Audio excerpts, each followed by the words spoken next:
These are the elevators at Plaza 2 in Green Tree, Pennsylvania.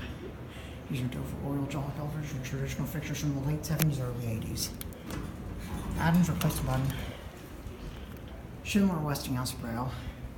Probably from the 90s renovation. Look up to 3. Oh, interesting. There you go. That Braille is newer. Ooh.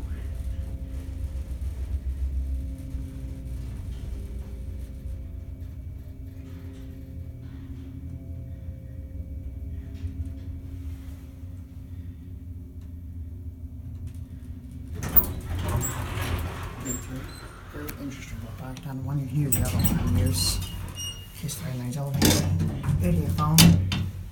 Yeah, Westinghouse Schindler Braille, Dover's traditional fixtures with Adams replacements. Pretty nice elevator cabs. Probably, yeah, that was probably done in the 90s renovation, I think in the early 90s. Here, back at 1. That's an LED indicator. Not incandescent. I'm not sure if it's original or not, because I've never seen it before.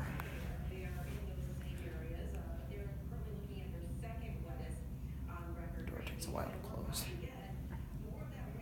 Guessing that's going to be it.